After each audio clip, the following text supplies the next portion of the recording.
Bonsoir à vous tous, j'espère que vous allez bien. Moi c'est Adama Doukouré, bienvenue sur la chaîne Adama Programmeur. Donc dans cette nouvelle vidéo, on va parler ensemble le roadmap pour devenir un développeur web full stack.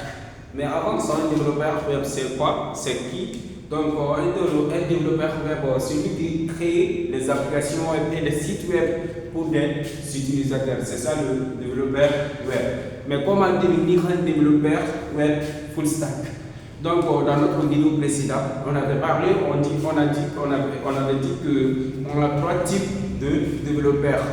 Donc, un développeur front-end, un développeur front-end, un développeur back-end, un développeur full stack, n'est-ce pas? Un développeur full stack. Donc, on a ces trois types de développeurs. Développeur front-end, back-end, full stack. Donc, un développeur front-end, c'est quoi? Donc, le rôle d'un développeur front-end, c'est le côté visuel. Donc, c'est lui qui va s'occuper aux interfaces utilisateurs. Donc, c'est ça le rôle de développeur full stack. Donc, il s'occupe comment changer, il s'occupe comment faire des boutons, comment faire des champs, comment faire des formulaires. Donc, comment faire les designs, comment mettre en place le système visuel des applications web pour des utilisateurs. Donc, un développeur front-end, il s'occupe de ce que l'utilisateur voit dans l'application. Donc, c'est ça le développeur front-end. Et le développeur back-end, c'est le côté logique des applications. Par exemple, je vais vous donner un exemple ici. Regarde, on a un formulaire ici, donc formulaire connexion. Formulaire connexion, on a deux champs ici, email, password, mot de passe. Donc on a un bouton pour valider. Donc c'est ça, donc ça c'est un formulaire, n'est-ce pas? Donc un développeur front-end, c'est lui qui s'occupe avec ces visuels-là, c'est lui qui s'occupe avec ces fonctionnalités-là. Donc, comment centrer les textes, comment centrer les sections, etc. Mais un développeur back-end, c'est lui qui s'occupe, par exemple, si un utilisateur clique sur le bouton valider ici. Donc, un développeur back-end, c'est lui qui s'occupe aux logiques même de code. Par exemple, si un utilisateur a cliqué sur le bouton valider, donc on prend les informations des utilisateurs, on prend les informations des emails, mots de passe et on traite ces données-là. Donc le développeur back-end, c'est lui qui s'occupe à ça. Donc c'est le côté back-end, c'est le côté serveur, c'est le côté traitement. Donc ça c'est un développeur back-end. Un développeur full stack, c'est qui? Donc c'est lui qui s'occupe au front-end et au back-end au même temps. Donc un développeur full stack, comme on dit, donc c'est le king of developers. C'est lui qui s'occupe au front-end et au back-end. C'est lui qui s'occupe côté visuel, c'est que l'utilisateur voit, et c'est lui qui s'occupe aussi côté serveur, côté logique même des programmes. Donc c'est ça le développeur full stack. Donc on a ces trois types de développeurs. Maintenant, quels sont les langages de programmation et quelles sont les technologies à maîtriser pour devenir un développeur full stack. Donc, on commence par le front-end. Donc, on parle du front-end. Excuse-moi, je vais supprimer ici. C'est plus là. Donc, quel langage de programmation et les technologies vont être maîtrisées pour devenir un développeur full stack? On commence par le front-end. Donc, pour le côté front-end, les technologies qu'on doit maîtriser, premièrement, c'est HTML. HTML, c'est Hypertext Markup Language. C'est Hypertext Markup Language. Donc, ça, c'est la première langage que le développeur doit maîtriser. C'est quoi un HTML? Un HTML, c'est Hypertext Markup Language. Mais en vrai, HTML, c'est pas un langage de programmation, c'est un langage de balisage. C'est basé au balisage. Donc, un développeur front-end doit maîtriser ça. Donc, HTML nous montre comment structurer le contenu des sites web. Donc, c'est un langage de balisage. Il montre comment structurer le contenu du site web. Structurer le contenu de site web. Des sites web ou des applications web. Des sites web ou app web. Ou app web. Donc ça c'est la première technologie, la première langage de balisage que le développeur doit maîtriser. La deuxième technologie à maîtriser, c'est le CSS. C'est le CSS. C'est Cascading Style Sheet. Cascading Style Sheet. Donc, un développeur front-end doit maîtriser le CSS. Le CSS, ça veut dire Cascading Style Sheet. CSS, c'est comment styliser le contenu de notre site web ou des applications web. C'est le CSS qui détermine ça. C'est le CSS qui permet de faire ça. Par exemple, on a créé un formulaire ici, comme ça. On a créé un formulaire avec des champs, n'est-ce pas? Avec des champs et un bouton valider. Et un bouton valider, password, email, connexion ici, n'est-ce pas? Donc, le rôle des CSS, c'est de styliser ces contenus-là. On crée ces contenus avec HTML et on stylisé avec CSS. Donc, on peut centrer tous les contenus de ces textes-là au milieu. Donc, et aussi, on peut changer le couleur des boutons. Donc, c'est ça, on peut faire ça. Donc, c'est ça qu'on fait avec le CSS. Donc, le CSS, ça permet de styliser le contenu des sites web. Styliser le contenu des sites web. Le contenu des sites. Donc ça c'est la deuxième technologie à maîtriser. La troisième technologie à maîtriser, c'est le JavaScript. JavaScript. Donc ça permet de dynamiser notre site web. Ça permet de mettre notre application web interactive. Ça, c'est le JavaScript. Par exemple, avec JavaScript, pour un formulaire comme ça, donc on peut dire que le password doit être entre 8 et 15 caractères. Donc c'est le JavaScript qui permet de contrôler ça. Donc ça permet de dynamiser et de mettre en interactif notre application web. Donc ça c'est le rôle du JavaScript. Et aussi, on a la technologie comme Bootstrap.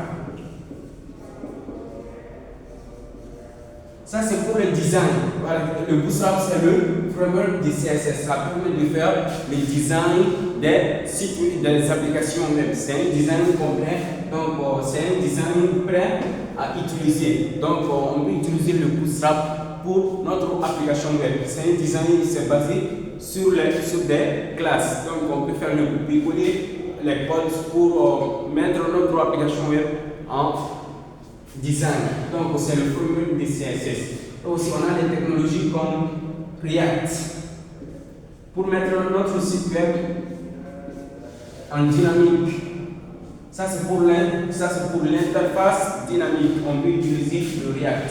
Donc, ça, c'est en global, ça, c'est des technologies à maîtriser pour les front-ends. Donc, je pense que vous avez bien compris. Pour être un développeur front-end, forcément, il faut maîtriser ces outils, il faut maîtriser ces technologies-là, ces langages-là. Donc, mais pas forcément pour le Bootstrap, parce que le Bootstrap, c'est le framework de CSS. On peut tout faire en CSS. Mais le Bootstrap, ça met en rapidité. Et aussi le React. Le React permet de mettre le contenu de site web en dynamique. Donc, ça, c'est le côté front-end. La deuxième étape, c'est le côté back-end.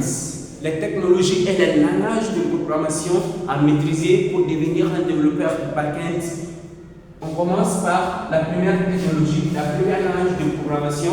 On peut prendre JavaScript. JavaScript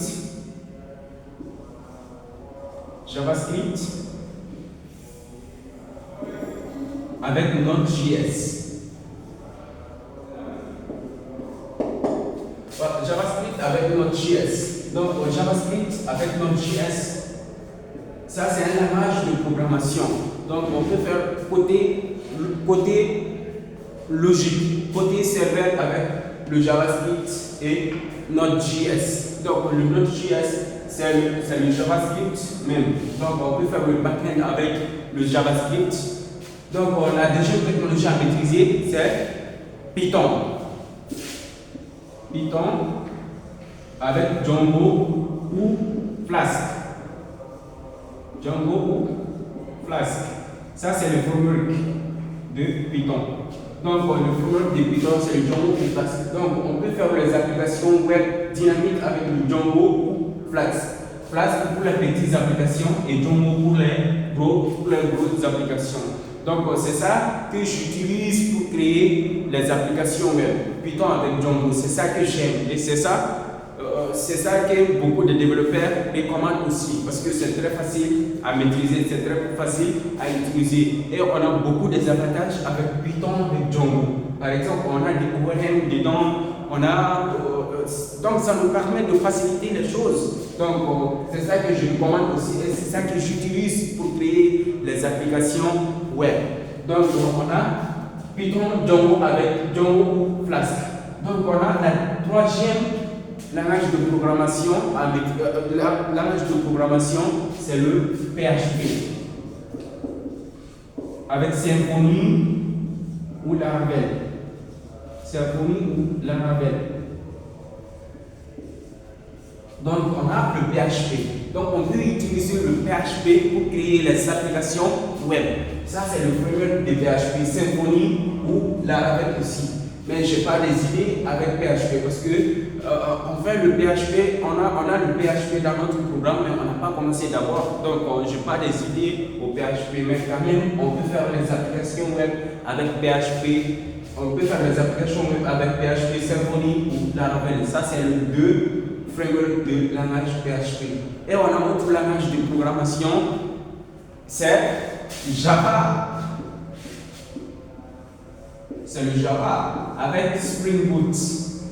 Spring Boot. Donc ça c'est le langage 8 au développeur. Donc c'est un langage, on peut dire c'est un peu compliqué. La syntaxe est un peu dure. Donc beaucoup de développeurs n'utilisent pas ce langage-là pour créer des applications web. Mais quand même, on peut utiliser le Java avec Spring Boot pour créer notre application web.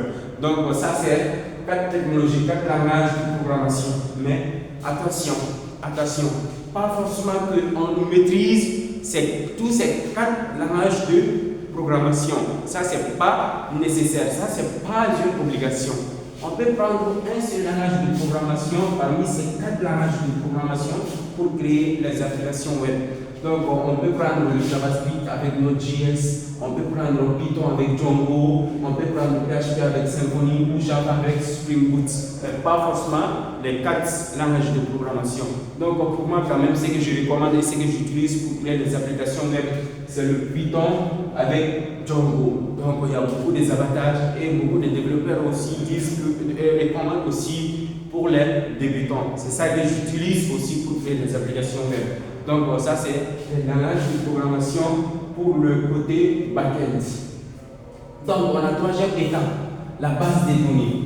Donc, on a la base des données aussi. Pour être un développeur web full stack, il faut bien maîtriser la base des données. Donc, c'est forcément nécessaire. Donc, comme on a dit ici, par exemple, avec Python et Django, on peut utiliser, si on a utilisé Django, qu'est-ce que Django va faire? Il y a ce qu'on appelle les ORM. On a ORM ici. Par exemple, on donne les classes. Dans le modèle de Django, on donne les classes de notre application. Donc, le Django traduit ces classes-là à une base de données. Donc ça, utiliser les requêtes SQL. Donc, pas forcément qu'on utilise les requêtes SQL avec Python et Django, mais c'est recommandé, c'est très recommandé aussi pour un vrai développeur full stack de bien maîtriser la base des données.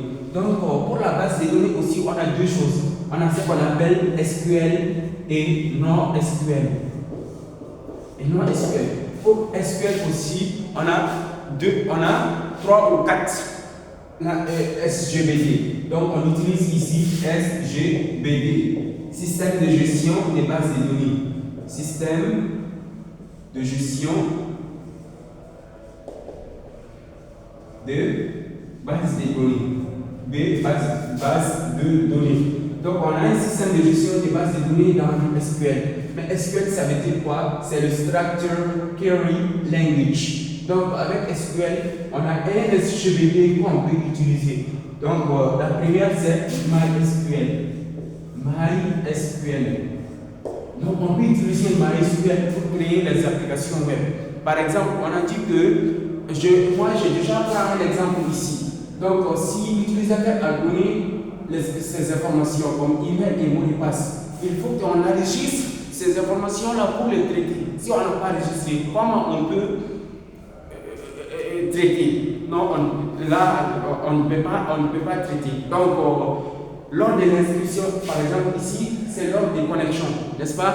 Donc, lors des inscriptions, il faut qu'on enregistre les informations des utilisateurs. C'est nécessaire, il faut qu'on enregistre à quelque part, n'est-ce pas? C'est ça qu'on appelle la base de données. Puis, si l'utilisateur a inscrit, donc je peux vous donner un schéma ici. Et regarde, ça c'est un formulaire pour inscription. Inscription. Regarde, on a plusieurs champs ici. Avec un bouton ici. Donc on peut ici nom, prénom, email, mot de passe, password, puis bouton inscrire. On a un bouton inscrire ici. Lors de l'inscription, attention bien, lors de l'inscription, l'utilisateur doit renseigner toutes ces informations-là, n'est-ce pas? Donc, si l'utilisateur a donné toutes ces informations-là et qu'il a cliqué sur le bouton inscrire, donc le développeur backend avec Python et Django ou JavaScript ou PHP, donc on écrit les codes pour prendre ces informations-là. Donc, dans la logique même, on prend toutes ces informations. On prend les noms des utilisateurs, le prénom, l'email, mot de passe, password. Et donc, on prend toutes ces informations-là et on enregistre quelque part. Parce que après, on va l'utiliser. Après, on peut travailler avec ces informations. Donc, il faut qu'on enregistre quelque part. Et pour enregistrer quelque part, là, on a la base de données. Là, on peut sauvegarder dans la base de données. Donc, c'est là qu'on utilise la base de données ici. Et pour utiliser cette base de données-là, on a besoin de langage SQL. Et pour utiliser le langage SQL aussi, le langage SQL on utilise le langage SQL dans un SGBD. Et ce SGBD-là, qu'on peut nommer MySQL. On a MySQL comme SGBD. Donc, on prend les informations des utilisateurs ici et on sauvegarde grâce à un SGBD MySQL. Puis, lors des connexions, donc on vérifie l'email de l'inscription ou l'email de connexion et password de inscription au password de connexion. S'ils sont les mêmes, s'ils sont identiques, là on peut rediriger vers la page d'accueil. On peut dire que la connexion est reçue. Mais si l'un de ces champs est fausse, par exemple, lors des connexions, lors de l'inscription, l'utilisateur a renseigné toutes ces informations-là. Et lors des connexions, l'utilisateur a donné son email et son mot de passe. Mais les deux emails ne sont pas identiques. Là, on ne peut pas valider la connexion. Ou si le password est bon, et que l'email n'est pas bon, donc on ne peut pas aussi valider la connexion. Donc il faut que toutes les deux informations de connexion ici soient identiques. Là, on peut dire que l'utilisateur a reçu, l'utilisateur a validé la connexion. Donc on peut le rediriger vers la page d'accueil. Mais quand même, pour sauvegarder les informations des utilisateurs, on a besoin de bases de données. Et pour sauvegarder les bases de données, on a les langages de bases de données aussi, SQL. Pour utiliser ces langages de SQL aussi, on a besoin de SGBD, qui est système de gestion des bases de données. Et aussi, on a MySQL. Donc, on a un premier langage de système de gestion des bases de données, MySQL, et deuxième, c'est PostgreSQL. PostgreSQL. On a ces deux systèmes de gestion de bases de données, MySQL et PostgreSQL. Et MySQL, c'est pour les applications, c'est pour les petites applications. Et aussi PostgreSQL, c'est pour les grosses applications. Donc on a ces deux SGBD, MySQL et PostgreSQL. Donc on a le nom SQL aussi. Le nom SQL, on peut prendre comme MongoDB. Database. Donc on a ces deux types de bases de données, SQL et non SQL. Dans SQL, on utilise un système de gestion de bases de données comme MySQL ou PostgreSQL. Dans le non SQL aussi, on peut utiliser le MongoDB. Et le rôle de la base de données, c'est de stocker, c'est d'enregistrer les informations des utilisateurs, les informations des objets.